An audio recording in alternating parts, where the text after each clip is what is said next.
Hello everyone, very warm welcome to my channel learning with Komal. तो आज की video में हम स्टार्ट करने जा रहे हैं मार्केटिंग मैनेजमेंट का न्यू चैप्टर जो कि है मार्केटिंग एनवायरनमेंट।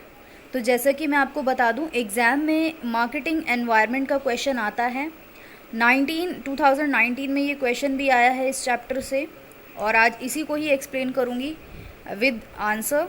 और चैनल पर न्यू है या फिर आपने अभी तक हमारे चैनल को सब्सक्राइब नहीं किया है तो मेरी आपसे एक हम्बल रिक्वेस्ट रहेगी, चैनल को प्लीज़ सब्सक्राइब कर लें, बेल आइकन को प्रेस कर लें। क्योंकि हम ऐसी ही वीडियोस हम अपने चैनल पर लाते हैं जो आपके लिए काफ़ी ज़्यादा हेल्पफुल एंड यूज़फुल होती हैं, specially in exams time. Video को प्लीज़ लाइक करें, शेयर करें अपने क्लास ग्रुप में और कमेंट करके मुझे ज़रूर बताएं। चलिए फिर स्टार्ट करते हैं बिना टाइम वेस्ट किए। तो जैसा कि आप स्क्रीन पे देख रहे हैं, सबसे पहले हमें इसका इंट्रोडक्शन गिवन है मार्केटिंग एनवायरनमेंट का। तो इसके बारे में हम थोड़ा सा पढ़ लेते हैं कि today's business world has become very dynamic. आज का जो बिज़नेस वर्ल्ड है आजकल का, वो काफ़ी ज़्यादा डायनेमिक हो गया है। बहुत जल्दी जल्दी जो है बदलाव आ रहे हैं, डायनेमिक है हमारा जो बिज़नेस वर्ल्ड। तो in this changing business world only that marketer survives who timely studies the market environment. कि इस चेंजिंग बिजनेस वर्ल्ड में सिर्फ और सिर्फ ऐसा ही मार्केटर सर्वाइव कर सकता है जो कि मार्केटिंग एनवायरनमेंट को समय समय पर स्टडी करे। तो by studying the marketing environment regularly he can take his business at the top of success. कि अगर एक मार्केटर मार्केटिंग एनवायरनमेंट को रेगुलरली स्टडी करेगा तो वो अपने बिजनेस को जो है सक्सेस की ऊंचाइयों तक ले जा सकता है। तो various factors influence this environment. अब इस एनवायरनमेंट को काफ़ी सारे फैक्टर भी प्रभावित करते हैं और रेगुलर चेंजेस भी आते रहते हैं इन फैक्टर्स में। If a businessman doesn't study these factors, then his survival become impossible in the market। अगर एक बिजनेस इन फैक्टर्स की स्टडी नहीं करता तो उसका सर्वाइव करना मार्केट के अंदर इम्पॉसिबल हो जाएगा। तो मार्केटिंग एनवायरनमेंट इन्फ्लुएंस करता है बिजनेस रिलेटेड एक्टिविटीज़ को जो कि मार्केटिंग से रिलेटेड होती हैं। मतलब बिजनेस की ऐसी एक्टिविटीज़ जो मार्केटिंग से रिलेटेड होती हैं, उन सभी एक्टिविटीज़ को मार्केटिंग एनवायरनमेंट क्या करता है, प्रभावित करता है। तो इस प्रकार स्टडी ऑफ मार्केटिंग एनवायरनमेंट बहुत ज़्यादा ज़रूरी हो जाता है एक मार्केटर के लिए। अब हम अपने क्वेश्चन पर आते हैं। जो हमारा एग्जामिनेशन क्वेश्चन है वो है, जैसे कि आप देख रहे हो 1 2 3 4 5 क्वेश्चन हमें यहाँ पे गिवन है जो कि एग्ज़ाम में आते हैं। ख़ास तौर पे ये KU यूनिवर्सिटी और MDU यूनिवर्सिटी में आते हैं। और जैसा कि हम जानते हैं कि काफ़ी सारी यूनिवर्सिटीज़ का सिलेबस इन सिलेबस से मैच करता है। लाइक गुरुग्राम यूनिवर्सिटी का भी सिलेबस MDU से ही मैच करता है। So that's why we are studying this. Okay, तो आप जैसा कि देख रहे हो कि how do the economic, political, social environment affect the decision. Marketing manager के डिसीज़न को ये जो फैक्टर्स हैं, इकोनॉमिक, पॉलिटिकल और सोशल, ये कैसे अफेक्ट करते हैं और हमें इसको एग्जांपल के साथ एक्सप्लेन करना है। ओके, और साथ ही साथ मैक्रो मार्केटिंग भी हमें एक्सप्लेन करना है। साथ ही साथ हमें इम्पोर्टेंस भी, एनवायरमेंटल फैक्टर की इम्पोर्टेंस को भी डिस्कस करना है जो कि मार्केटिंग सिस्टम को अफेक्ट करती हैं। तो अब हम इसका करेंगे आंसर।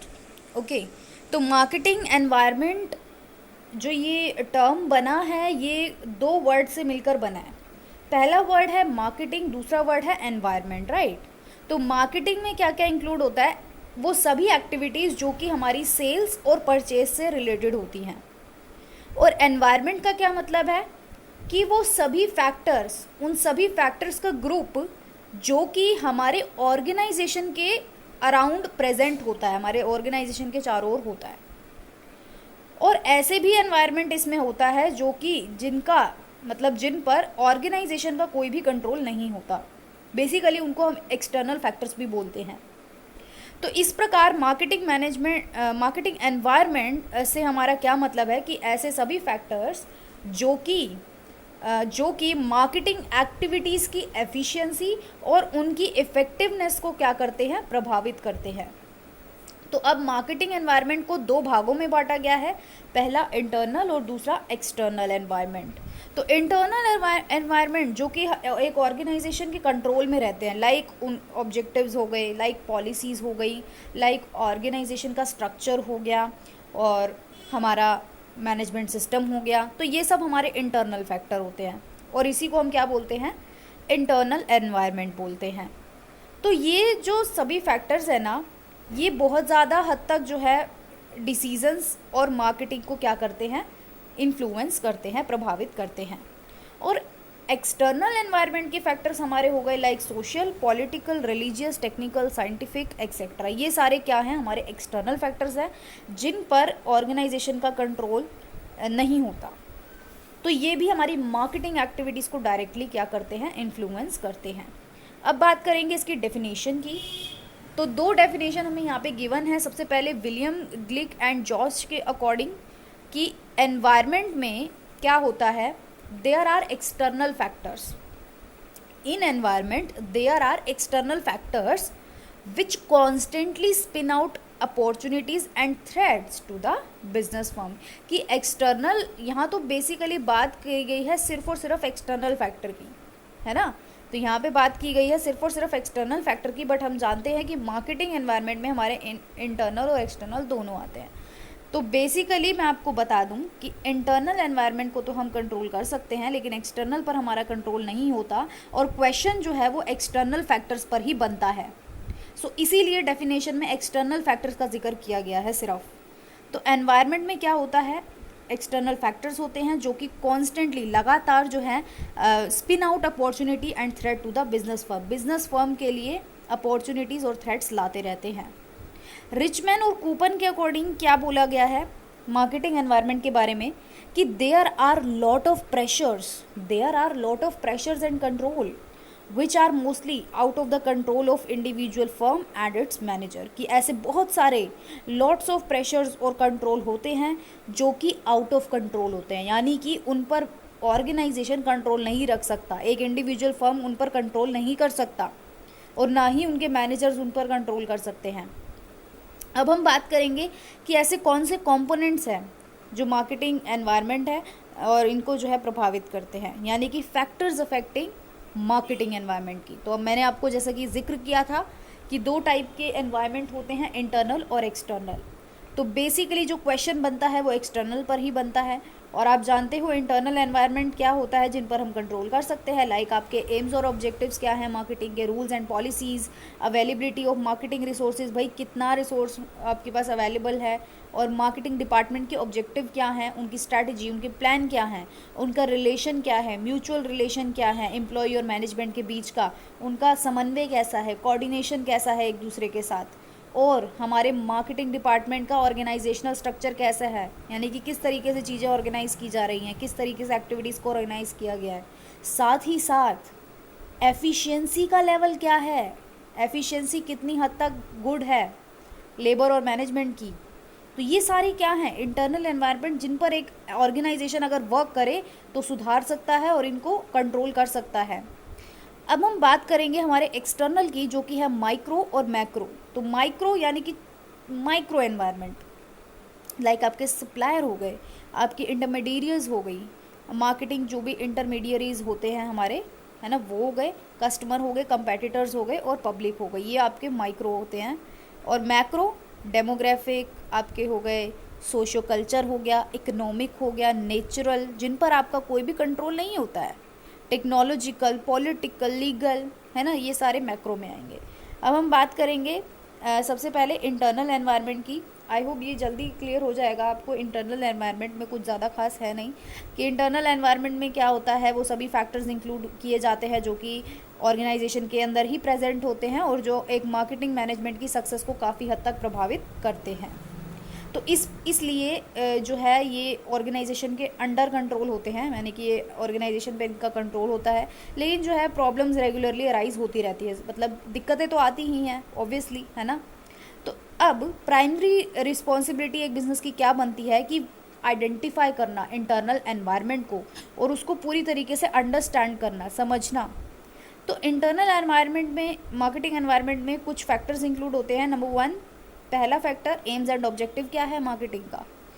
दूसरा, रूल्स एंड पॉलिसीज़ क्या हैं, तो इनके बारे में बताने की मुझे नहीं लगता कोई ज़रूरत होगी आपको, कि एम्स एंड ऑब्जेक्टिव्स जो है वो काफ़ी हद तक इन्फ्लुएंस कर सकते हैं मार्केटिंग मैनेजमेंट को। रूल्स एंड पॉलिसीज़ भी जो है मार्केटिंग को इन्फ्लुएंस कर सकती है, क्योंकि रूल्स एंड पॉलिसी क्या करती है, स्कोप डिफाइन करती हैं, जिसके अंदर रहकर एक मार्केटिंग मैनेजर को अपनी ड्यूटी परफॉर्म करनी पड़ती है ना। तो इसलिए रूल्स एंड पॉलिसी भी डायरेक्टली इन्फ्लुएंस करती है मार्केटिंग मैनेजर की ड्यूटी की परफॉर्मेंस को। उसके बाद मार्केटिंग रिसोर्सेज की अवेलेबिलिटी। सोचो आपके पास रिसोर्सेज ही नहीं है तो आप प्रोडक्शन कैसे करोगे, तो ये क्या है, ये प्रॉब्लम है। तो इसीलिए मार्केट रिसोर्सेज की अवेलेबिलिटी भी काफ़ी हद तक प्रभावित करती है। उसके बाद मार्केटिंग डिपार्टमेंट के ऑब्जेक्टिव्स किस तरीके से प्रभावित करते हैं, कि a marketing manager perform the function in order to achieve the objective, कि एक मार्केटिंग मैनेजर जो है वो कार्य करता है मार्केटिंग डिपार्टमेंट के ऑब्जेक्टिव को पूरा करने के लिए, उसको अचीव करने के लिए। तो अ फर्म और company can achieve the objective of A marketing department bye selecting a balance marketing mix. तो अब मार्केटिंग के ऑब्जेक्टिव तभी अचीव किए जा सकते हैं जब एक बैलेंस मार्केटिंग मिक्स जो है वो सिलेक्ट किया जाए।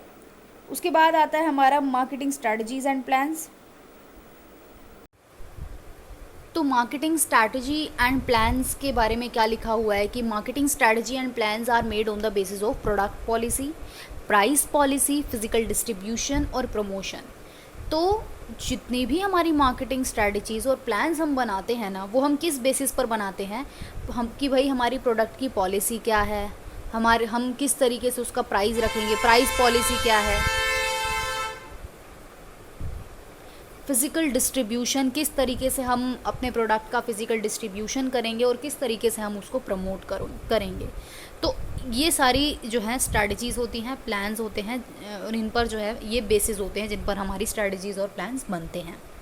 तो इसमें क्या होता है कि जो टॉप मैनेजर है वो डिटरमाइन करता है स्ट्रैटेजीज़ को, कि हाँ भाई हमें कौन सी स्ट्रैटेजी अडॉप्ट करनी है, ताकि हमारा जो है ऑर्गेनाइजेशन के लॉन्ग रन जो ऑब्जेक्टिव्स हैं वो अटेन किए जा सकें।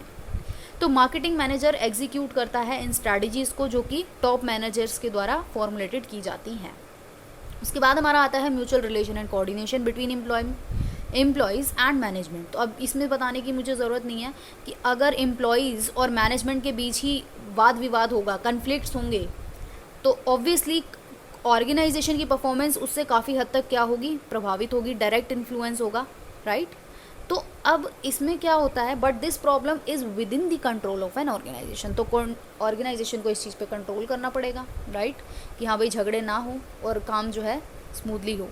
उसके बाद organizational structure of marketing department, कि मार्केटिंग डिपार्टमेंट का ऑर्गेनाइजेशनल स्ट्रक्चर क्या बोला गया है, कि यदि if the firm has an organization structure of marketing department then it can achieve its objective successfully. तो यहाँ पे बोला गया है कि अगर फर्म का एक ऑर्गेनाइजेशन स्ट्रक्चर होगा, है ना, मार्केटिंग डिपार्टमेंट का, तो वो अपने ऑब्जेक्टिव्स को सक्सेसफुली अचीव कर सकती है। लेकिन अगर कोई ऑर्गेनाइज स्ट्रक्चर है ही नहीं तो कन्फ्लिक्ट्स अराइज हो सकते हैं ऑफिसर्स के बीच में, है ना, कि आपने स्ट्रक्चर ही नहीं बनाया ऑर्गेनाइज, किस तरीके से चीज़ें ऑर्गेनाइज होगी उस चीज़ का। तो इसमें क्या होता है, कन्फ्लिक्ट्स पैदा हो सकते हैं, जो कि पूरे ऑर्गेनाइजेशन को अल्टीमेटली इन्फ्लुएंस करेगा ही करेगा। फिर आता है हमारा लेबर और मैनेजमेंट की एफिशिएंसी लेवल का, कि भाई मैनेजर्स और लेबरर्स जितने भी हैं क्या वो एफिशिएंट हैं, क्या वो अपना काम एफिशिएंटली कर रहे हैं, then a firm can achieve its objective, क्योंकि तभी एक फर्म जो है ऑब्जेक्टिव्स अचीव कर सकती है। लेकिन अगर लेबरर्स और मैनेजर्स ही ज़्यादा एफिशिएंट नहीं है then it will influence the whole organization. तो इससे क्या होगा, पूरे ऑर्गेनाइजेशन जो है उस चीज़ से प्रभावित होगा। But it can be control by the firm by providing them proper training. लेकिन फर्म इसको कंट्रोल कर सकती है क्योंकि वो अपने लेबरर्स और मैनेजमेंट मतलब जो भी एम्प्लॉयज़ हैं, जो भी लेबरर्स हैं, उनको प्रॉपर ट्रेनिंग दे, ताकि वो उनके काम में क्या आए, एफिशिएंसी आए और वो एफिशिएंटली वर्क कर पाएँ। ये तो थे हमारे इंटरनल एनवायरनमेंट यानी कि इंटरनल फैक्टर्स। और अब हम बात करेंगे एक्सटर्नल एनवायरनमेंट की और एक्सटर्नल फैक्टर्स की। तो जैसे कि मैं आपको बता दूं, हमने पढ़े एक्सटर्नल एनवायरनमेंट दो भागों में विभाजित है, यानी कि 2 टाइप्स में डिवाइडेड है, जो कि है माइक्रो और मैक्रो। तो सबसे पहले डिस्कस करेंगे माइक्रो। तो मैं आपको पहले ही बता दूं कि एक्सटर्नल एनवायरनमेंट जो होता है उस पर एक ऑर्गेनाइजेशन का कंट्रोल नहीं होता, do not have any control on external environment. मतलब काफ़ी मुश्किल होता है इन चीज़ों को कंट्रोल करना ऑर्गेनाइजेशन के लिए। तो सबसे पहले बात करेंगे माइक्रो की। तो external environment which is close to the marketing manager, कि ऐसे एक्सटर्नल एनवायरनमेंट जो कि मार्केटिंग मैनेजर के काफ़ी क्लोज होते हैं और मार्केटिंग एक्टिविटीज़ के काफ़ी क्लोज होते हैं और जो इन्फ्लुएंस करते हैं मार्केटिंग के फंक्शन को डायरेक्टली, वो कहलाते हैं माइक्रो एनवायरनमेंट। तो अब इम्पॉर्टेंट फैक्टर्स क्या आते हैं वो पढ़ लेते हैं। नंबर 1 आता है हमारा सप्लायर। तो सप्लायर क्या करता है? सप्लाई करता है जितने भी ज़रूरी रिसोर्सेज होते हैं, लाइक आपका रॉ मटेरियल हो गए, आपके स्पेयर पार्ट्स हो गए, आपके टूल्स हो गए। ऑर्गेनाइजेशन को ये चीज़ें सप्लाई कौन करता है? सप्लायर। इसके ज़रिए manufactures of goods and distribution process can be implemented properly. तो अब आप जानते हो कि हमें रॉ मटेरियल की ज़रूरत क्यों पड़ती है, ताकि हम अपना प्रोडक्शन जो है कर पाएँ, है ना।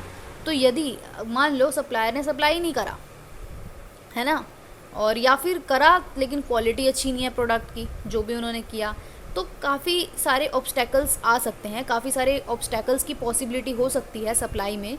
तो वो भी इसीलिए जो है सप्लायर्स जो हैं वो हमारे लिए बाधा बन सकते हैं एक तरीके से। तो इसीलिए तो इन चीज़ों को आपको कंट्रोल थोड़ा डिफ़िकल्ट हो जाता है आपके लिए, ऑर्गेनाइजेशन के लिए। मार्केटिंग इंटरमीडियरीज़ की बात करें तो exchange is the base. Exchange in the base is the base of marketing, and for completing the exchange process intermediaries are required। तो यहाँ पे बोला गया है कि मार्केटिंग का बेस क्या है? एक्सचेंज करना। तो अब एक्सचेंज प्रोसेस को कंप्लीट करने के लिए हमको क्या करना है? एक्सचेंज इन द सेंस क्या कि गुड्स का ट्रांसफ़र, बेसिकली कि प्रोडक्शन हुआ गुड्स का, लेकिन उसको कंज्यूमर तक कैसे पहुंचाएं, कैसे उसका आदान प्रदान हो, कैसे किस तरीके से एक्सचेंज हो। तो इसके लिए हमें बिचौलियों की ज़रूरत होती है, इंटरमीडियरीज़ जिनको हम बोलते हैं। तो इंटरमीडियरीज़ की हमें रिक्वायरमेंट होती है, और इंटरमीडियरीज़ जो है वो एक इम्पॉर्टेंट रोल भी प्ले करते हैं सेल्स में, डिस्ट्रीब्यूशन में, आपके प्रोडक्ट की प्रमोशन में। यहाँ तक कि आप जानते हो कि इंटरमीडियरीज़ सेल और क्या नाम है डिस्ट्रीब्यूशन और प्रमोशन में काफ़ी हद तक एक इम्पॉर्टेंट रोल प्ले करते हैं। तो इंटरमीडियरी भी जो है काफ़ी अलग अलग टाइप के हो सकते हैं, लाइक आपके रिटेल ट्रेडर हो गए, यानी कि जो रिटेलिंग कर रहे हैं, राइट। आपकी लाइक जो आपकी नियर बाय स्टोर्स हैं वो रिटेलिंग होती है, राइट, रिटेल स्टोर्स होती हैं। तो रिटेल ट्रेडर्स हो गए, आपके होलसेल ट्रेडर्स हो गए, डिस्ट्रीब्यूटर हो गए, एजेंट्स हो गए।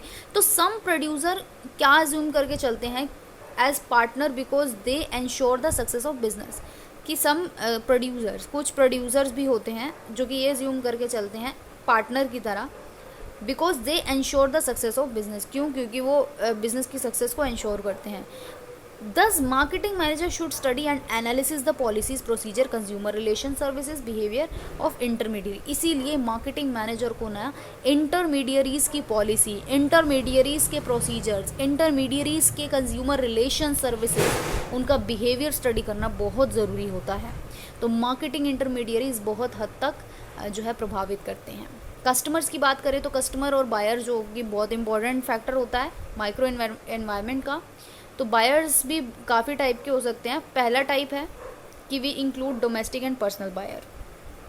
पहला टाइप का बायर जो खुद गुड्स खरीद रहा है अपने खुद के कंज्यूम के लिए, कंजम्पशन के लिए, तो वो खुद कंज्यूम करेगा, तो वो हमारा कहलाता है डोमेस्टिक एंड पर्सनल बायर।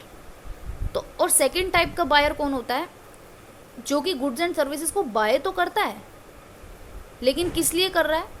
क्योंकि उसको आगे मैन्युफैक्चर करना है उस गुड्स को खरीद के। लाइक फॉर एग्जांपल वुड का एग्जांपल लेते हैं कि एक बायर ने वुड तो परचेज़ करी, यानी कि लकड़ी तो परचेज़ करी, लेकिन वो लकड़ी बेचने के, लकड़ी को कंज्यूम करने के लिए नहीं, मतलब लाइक आग जलाने के लिए या ऐसा कुछ करने के लिए नहीं, बल्कि उसने किस लिए ख़रीदी? क्यों? क्योंकि उसका फर्नीचर का वो है, काम है, ठीक है, फर्नीचर का उसका मैन्युफैक्चरिंग एक बिज़नेस है। तो इसलिए लकड़ी उसके लिए क्या होगा? एक गुड्स होगा, लेकिन वो उसके लिए मैन्युफैक्चर पर्पस के लिए लिया है, ठीक है, कंजम्पशन पर्पस के लिए नहीं खरीदा। तो वो सेकंड टाइप का बायर होगा। तो ये जो बायर्स होते हैं ना, those buyers are included in the third type of buyer who purchase the goods for further sale. अब 3 टाइप के बायर यहाँ पर निकल कर के आए। पहला जो कि खरीदता है खुद के कंजम्पशन के लिए, दूसरा बायर जो खरीदता है किसी भी चीज़ को आगे मैन्युफैक्चर करने के लिए। लाइक किसी ने गन्ना खरीदा, तो क्यों खरीदा? क्योंकि उसको आगे उसको चीनी बनाना है, शुगर बनाना है, ठीक है। और तीसरा हमारा टाइप का बायर है जो कि खरीद रहा है, लेकिन वो खरीद किस लिए रहा है? रीसेलिंग के लिए खरीद रहा है।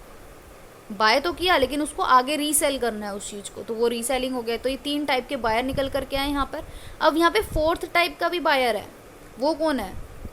जो कि who reside in other countries, जो कि दूसरी कंट्रीज़ में रहते हैं, यानी कि अदर कंट्रीज़ में रहते हैं।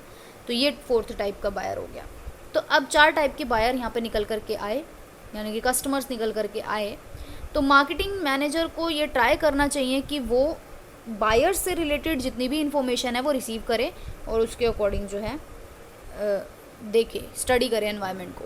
कंपेटिटर्स की बात करें तो कॉम्पिटिटिव फर्म्स, जो कि ऐसी फर्म्स होती हैं जो कि सेल करती हैं गुड्स एंड सर्विसेज, जो कि आपकी गुड्स एंड सर्विसेज से काफ़ी हद तक मैच होती हैं, यानी कि सिमिलर गुड्स एंड सर्विसेज की यहाँ पे बात कर रहे हैं, ठीक है। तो attaining knowledge in this matter is very important for marketing manager, because according to marketing concept an organization has to provide more utility and satisfaction to his consumer. Obviously जब आप एक बिजनेस कर रहे हो तो ऑब्वियसली आपका competitor भी होगा, कंपेटिटर भी सेम गुड्स एंड सर्विसेज बना रहा होगा जो आप बना रहे हो, गुड्स बना रहे हो चाहे सर्विसेज बना रहे हो, आई मीन सर्विसेज प्रोड्यूस कर रहे हो।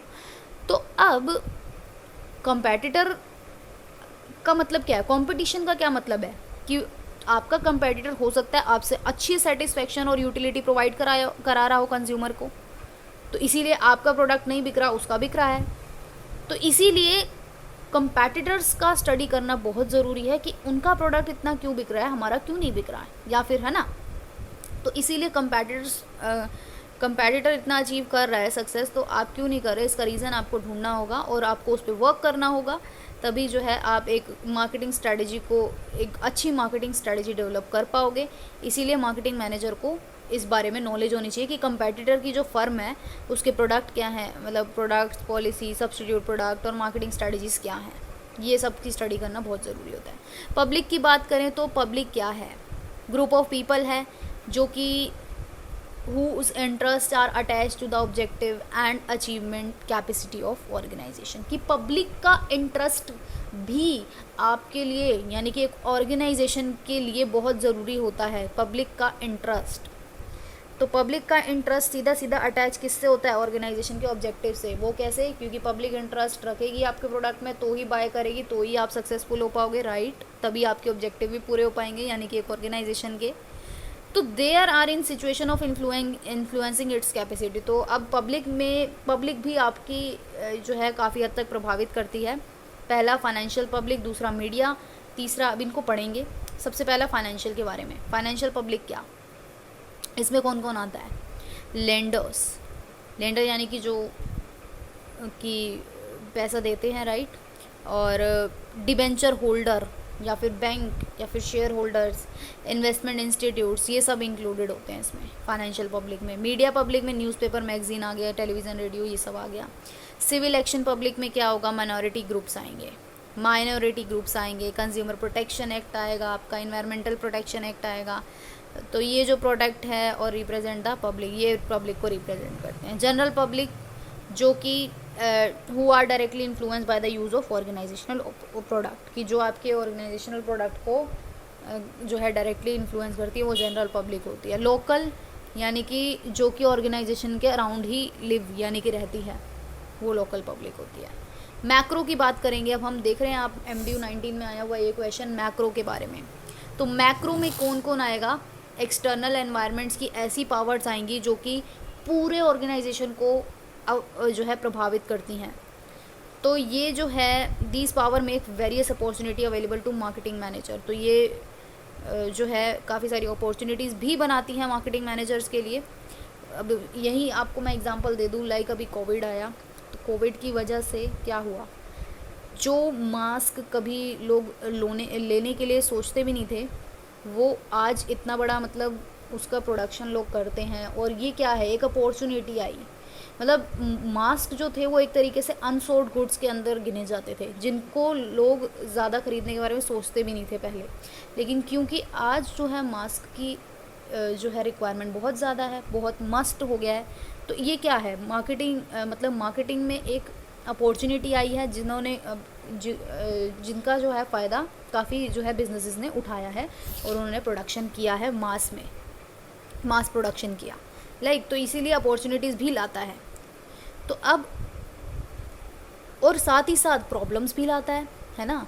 तो अब जैसे कि कोविड की वजह से क्या हुआ, लॉकडाउन हुआ, लॉकडाउन की वजह से क्या आई, प्रॉब्लम आई, बिज़नेस सारे प्रोडक्शन बंद हो गया, सब कुछ है ना। तो प्रॉब्लम्स भी आती हैं, अपॉर्चुनिटीज़ भी आती हैं तो अब हम बात करेंगे डेमोग्राफिक एनवायरनमेंट की, जो कि इसका फैक्टर है मैक्रो का। डेमोग्राफिक के बारे में पढ़े तो डेमोग्राफिक एनवायरनमेंट कंसिस्ट है डिफरेंट फैक्टर्स जो कि ह्यूमन पॉपुलेशन से संबंधित है। तो डेमोग्राफिक एनवायरनमेंट में क्या होता है, different aspects of population structure, जो हमारी पॉपुलेशन स्ट्रक्चर्स हैं उसके अलग अलग पहलू, जैसे कि पॉपुलेशन का साइज़ और उनका प्लेस ऑफ लिविंग, वो रहते कहाँ हैं, उनकी डेंसिटी, उनकी इनकम, उनकी एज सेक्शन क्या है, जो आप प्रोडक्ट बना रहे हो वो पर्टिकुलर किस एज सेक्शन के लिए बन रहा है, क्या वो सभी एज सेक्शन के लिए है वो प्रोडक्ट, या फिर वो कुछ स्पेसिफिक एज सेक्शन के लिए है। सेक्स हो सकता है यहाँ पे कि वो फीमेल के लिए प्रोडक्ट बना रहे हैं आपकी कंपनी, या मेल के लिए बना रही है, या फिर अदर्स के लिए बना रही है। उसके बाद religion, education level, regional structure, तो ये सभी स्टडी की जाती है। तो marketing manager should regularly study these factors because changes occur in these factor at different times, क्योंकि चेंजेस आते रहते हैं अलग अलग टाइम पर, तो इनकी स्टडी करना बहुत ज़रूरी हो जाता है। सोशियो कल्चर की बात करें तो सोशियो कल्चर एनवायरनमेंट से आप क्या समझते हैं, जो कि डेवलप होता है फैक्टर्स लाइक सोशल कल्चर हो गया, वैल्यू, आपके बिलीव्स, आपकी ट्रेडिशंस, कल्चर, लाइफ स्टाइल, है ना। तो इन social culture environment lifestyle, living standard और वे ऑफ लिविंग, सोसाइटी का एटीट्यूड, उनके चेंजेस लाइक म्यूचुअल बिहेवियर, ये सब आता है सोशियो कल्चर में, उनकी लाइकिंग, उनकी डिसलाइकिंग, उनकी डिज़ायर्स, उनके इंटरेस्ट, ये सब। इकोनॉमिक की बात करें तो इकोनॉमिक एनवायरनमेंट भी एक्सटर्नल पावर्स हैं जो कि इन्फ्लुएंस करती हैं वर्किंग सिस्टम को और एक बिजनेस ऑर्गेनाइजेशन की सक्सेस को। तो पहला इसमें आता है कि condition of business cycle like recession, inflation, prosperity, depression. तो अब आप जानते हो इकोनॉमी क्या है, इकोनॉमिक में हमारी जो बिज़नेस साइकिल है उसमें रिसेशन भी आता है, इन्फ्लेशन की भी स्थिति आती है, लेकिन प्रोस्पैरिटी भी आता है, खुशहाली आती है, डिप्रेशन यानी कि मंदी भी आती है। तो ये सभी का सामना करना पड़ता है एक बिज़नेस को। Progress and availability of human resources, कि भाई जो प्रोग्रेस है वो किस पर डिपेंड करती है, कि ह्यूमन रिसोर्सेज की अवेलेबिलिटी, उनकी एफिशिएंसी पर, है ना। तो ये सब भी लाइक आपके educated, uneducated, availability of people like technical, जिनको टेक्निकल नॉलेज है या फिर जिनके अंदर मैनेजरियल एबिलिटी है, ये सब आएगा इकोनॉमिक में। कि amount available for income and expenditure of public, कि कितनी अमाउंट अवेलेबल है, वो सब। टैक्स स्ट्रक्चर, ये सब आएंगे हमारे, प्रोडक्शन टैक्स, जितने भी हमारा टैक्स के होते हैं वो सब भी। नेचुरल एनवायरनमेंट की बात करें तो ऑब्वियसली नेचुरल एनवायरनमेंट लाइक क्या, नेचुरल क्लैमिटीज़, है ना, लाइक कि वाटर और एयर पोल्यूशन और नेचुरल इम्बैलेंस की वजह से काफ़ी सारे टेरिबल डिसीज़ क्रिएट हो रहे हैं आज के टाइम में, आप जानते ही हो। और एनवायरनमेंट पोल्यूट हो रहा है, और नेचुरल क्लैमिटीज़ लाइक अर्थक्वेक, ये सब आ गया तो आप कैसे डील करोगे, वो भी सब नेचुरल एनवायरनमेंट में आता है। टेक्नोलॉजिकल, ऑब्वियसली कि टेक्नोलॉजी चेंज हो गई है और आपको वो अडॉप्ट करनी पड़ेगी, ऑब्वियसली न्यू टेक्नोलॉजी को अडॉप्ट करना बहुत ज़रूरी हो जाता है। तो technical and industrial growth of nation effect the new product, new market, source of raw material, new tools, technique, services. तो टेक्निकल प्रोग्रेस के द्वारा ही change have come in the lives of people. जितनी ज़्यादा टेक्नोलॉजी इम्प्रूव होगी उतनी ही ज़्यादा लोगों की लाइफ जो है वो चेंज होगी और बेटर होगी। तो इन चेंजेस की वजह से न्यू सोर्सेज और फैसिलिटीज़ जो है वो मेड अवेलेबल। और अदर हैंड अगर हम बात करें तो ये थ्रेट भी क्रिएट करती है ह्यूमन लाइफ के लिए, क्योंकि ऑब्वियसली किसी भी चीज़ का साइड इफ़ेक्ट भी होता है और उसके प्रोज एंड कॉन्स तो होते ही हैं, हम जानते ही हैं कि फ़ायदा है तो नुकसान भी है कुछ, लाइक, है ना। तो thus it is the responsibility of business man that he should carefully transfer the new product to consumer. तो ये एक बिजनेस मैन की रिस्पॉन्सिबिलिटी है कि वो केयरफुली से ट्रांसफ़र करें न्यू प्रोडक्ट्स को भी कंज्यूमर तक, और न्यू टेक्निक्स डेवलप करे। और ओल्ड टेक्निक्स क्योंकि आज के टाइम में यूज़लेस हो चुकी हैं, तो क्योंकि वो बिज़नेस को काफ़ी डिफ़िकल्टीज फेस करनी पड़ सकती हैं यूज़लेस टेक्नोलॉजीज़ की वजह से। अब हम बात करेंगे पॉलिटिकल एनवायरनमेंट की। तो पॉलिटिकल एनवायरनमेंट किसी भी कंट्री का बिजनेस एक्टिविटीज़ को प्रभावित करेगा ही करेगा, हम जानते ही हैं। तो sometimes political decision are helpful, कभी कभी क्या होता है पॉलिटिकल डिसीजन हेल्पफुल भी साबित होते हैं बिजनेस की ग्रोथ के लिए, और कभी कभी जो है वो हार्मफुल भी साबित होते हैं। तो अब पॉलिटिकल अप्रोच गवर्नमेंट की पॉलिटिकल स्टेबिलिटी, गवर्नमेंट की फॉरेन पॉलिसी क्या है, गवर्नमेंट की पॉलिसीज, ये सब इंक्लूडेड होता है इसमें। तो इसीलिए पॉलिटिकल इन्वायरमेंट बहुत हद तक ग्रेटली इन्फ्लुएंस करता है बिजनेस को। उसके बाद लीगल की बात करें तो लीगल एनवायरनमेंट बहुत ही वाइड है। लीगल एनवायरनमेंट में वो सभी पावर्स आती हैं जो कि which force the business of any country, किसी भी बिजनेस को फोर्स करती हैं। तो लीगल एनवायरनमेंट कंट्री का factor like provisions of constitution की, हमारे संविधान के क्या प्रावधान हैं, उनके क्या प्रोविजंस हैं, corporate law, mercantile law, economic law, ये सब आपने पढ़ा है, कंपनीज लॉ पढ़ा है आई थिंक, और मर्केंटाइल लॉ, हाँ तो ये हमने बिजनेस रेगुलेटरी फ्रेमवर्क में पढ़ा था। इकोनॉमिक लॉ भी होता है, इंडस्ट्रियल एंड लेबर, बहुत सारे कानून होते हैं जिनकी स्टडी करनी पड़ती है। तो पोल्यूशन कंट्रोल प्रोविजंस भी आज के टाइम में आ गया है, वो भी इंक्लूडेड होता है। तो legal environment of any country, किसी भी कंट्री का जो लीगल एनवायरनमेंट है वो भी उसके इकोनॉमिक, सोशल और पॉलिटिकल लाइफ को इन्फ्लुएंस करता है। और government of every country declares various types of provision, हम जानते हैं कि सभी कंट्रीज़ की गवर्नमेंट जो है वो काफ़ी सारे प्रोविज़न्स जो है डिक्लेयर कर चुकी है उनके रेजिडेंट्स के लिए, यानी कि उनके वहाँ के जो भी रेजिडेंट्स हैं रहने वाले उनके लिए, और उनके प्रोटेक्शन के लिए भी काफ़ी सारे प्रोविज़न्स बने हैं। और साथ ही साथ ट्रेड और इंडस्ट्री के इंटरेस्ट के प्रोटेक्शन के लिए भी काफ़ी सारे प्रोविजंस बनाए गए हैं। इसका मेन रीज़न ये है क्योंकि legal arrangement is not made for the safety of interest and right of business and other parties concern with business, than no person may get ready to do the business. क्यों? क्योंकि देखो जब तक legal कोई काम नहीं होगा तो लोग सेफ कैसे महसूस करेंगे अपने आप को, है ना। तो इसलिए लीगल एनवायरनमेंट का होना बहुत ज़रूरी है। एग्जाम्पल यहाँ पे दिया गया है, एक एग्जाम्पल से आप स्टडी करें इस चीज़ को कि एग्रीकल्चर सीड कंपनी, यानी कि एग्रीकल्चर सीड यानी कि जो बीज बनाने वाली कंपनी है, सीड्स और firms which do the marketing of food item in India, जो कि फूड मार्केटिंग आइटम की मार्केटिंग करती है, और sell their product only if these have taken permission from the central government for this. वो तभी ऐसा काम कर सकती है तब जब वो सेंट्रल गवर्नमेंट से परमिशन ले। तो all the marketing manager should work and behave according to this environment. तो सभी मार्केटिंग मैनेजर को इस अकॉर्डिंगली जो है बिहेव करना पड़ता है और वर्क करना पड़ता है, तभी जो है it control can be made on all the aspects of marketing. तो कंट्रोल जो है तभी इस्टेब्लिश हो सकता है, तभी आप कंट्रोल कर सकते हो मार्केटिंग के एस्पेक्ट्स को। तो ये थे हमारे फैक्टर्स भी जो कि हमारे मार्केटिंग एनवायरनमेंट को काफ़ी हद तक इन्फ्लुएंस करते हैं। आई होप वीडियो काफ़ी लंबी हो गई है बट समझ आया होगा आपको। शेयर ज़रूर करें, लाइक ज़रूर करें, सब्सक्राइब ज़रूर करें।